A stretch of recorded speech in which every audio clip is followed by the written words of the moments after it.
आज की वीडियो में हम 1 अरब यानी 1 बिलियन रुपीस की वैल्यू जानने की कोशिश करेंगे कि 1 बिलियन होते कितने हैं और अगर हम इन पैसों को खर्च करें तो कितने अरसे में खर्च कर सकते हैं। आइए स्टार्ट करते हैं। 1 बिलियन को अगर हम 1000 के नोट्स में कन्वर्ट करें तो ये तकरीबन 10 लाख नोट्स बनेंगे 1000 रुपये के। अगर कोई शख्स इन पैसों को डेली बेसिस पे खर्च करे यानी रोज़ाना 1000 रुपीज़ खर्च करे तो उनको 2739 ईयर्स लगेंगे इन पैसों को खर्च करने में। चले आए, अगर हम इस वैल्यू को 1 मिलियन रुपीज़ को 5000 के रुपीज़ में अगर कन्वर्ट करें तो तकरीबन ये 2 लाख नोट बनेंगे।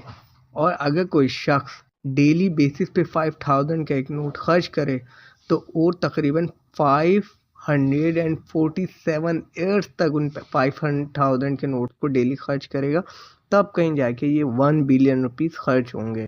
इसी तरह अगर हम 1 बिलियन की वैल्यू को 10,000 रुपीज़ में कन्वर्ट करें यानी अगर 10,000 रुपीज़ का नोट होता तो हम अगर 10,000 रुपीज़ के नोट लेते तो और उन 10,000 रुपीज़ को डेली खर्च करें तो हमें 1 बिलियन रुपीज़ खर्च करने में 273 ईयर्स लग जाएंगे।